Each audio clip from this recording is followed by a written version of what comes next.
Man-eaters of Kumaoo, Chowgarh Man Eaters. The campaign against the Chowgarh Man Eaters was a long, weary business that tasted every ounce of my patience and jungle lore.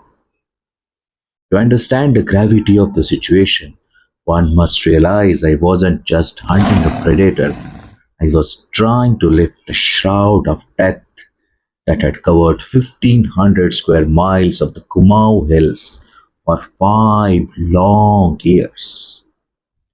I arrived in the district in 1929 to find a population paralyzed. The Chowgarh tigers, a mother and her fully grown son, had claimed 64 lives, and the villagers were so gripped by terror that they refused to leave their huts even for water. The air in the villages was heavy with the silence that only comes when man is no longer the master of his environment, but the prey. I spent my first few weeks covering hundreds of miles on foot, visiting the scenes of various kills to understand the tiger's patterns.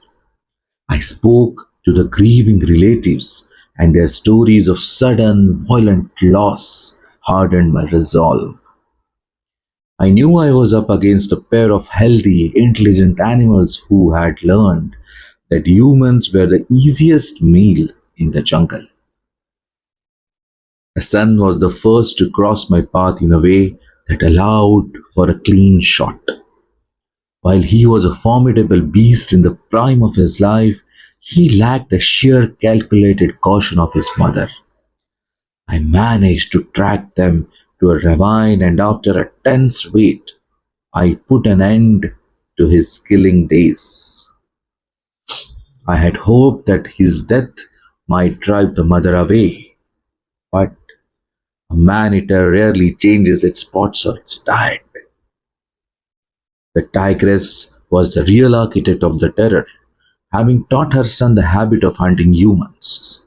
With her son gone, she became a phantom, moving through the oak forests with a ghostly silence that defied belief. She was now more wary than ever, and I realized the hunt had only just truly begun. For weeks, the tigress and I played a psychological game of cat and mouse across the rugged terrain. I walked countless miles, sitting over kills until my joints froze in the night air.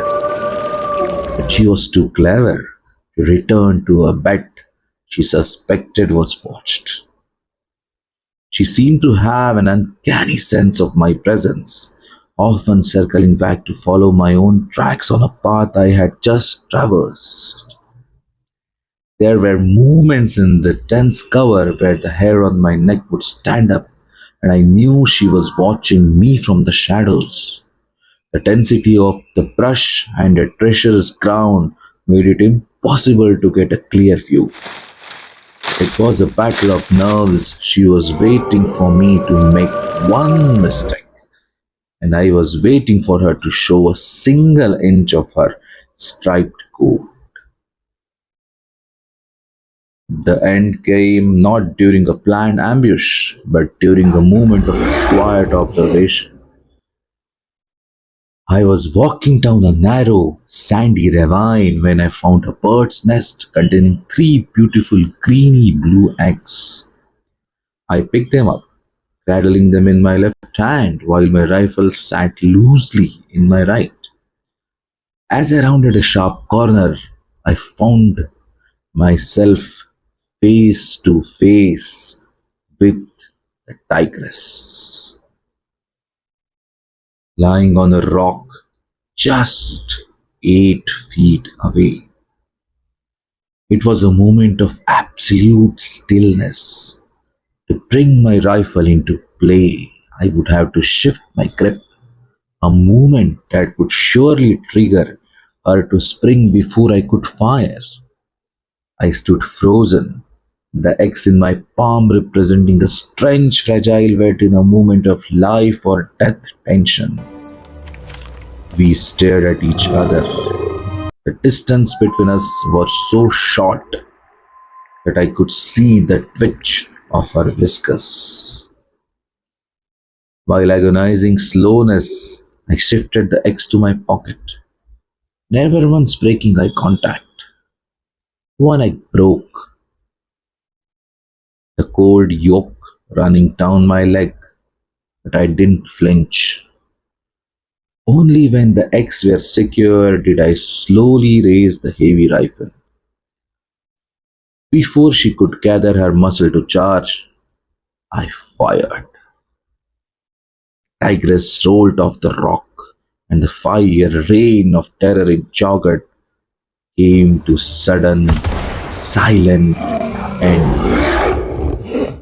Upon examining her, the reason for her green carrier became clear.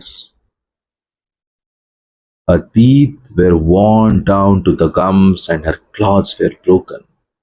She was a very old animal, no longer capable of catching the fleet-footed deer of the hills.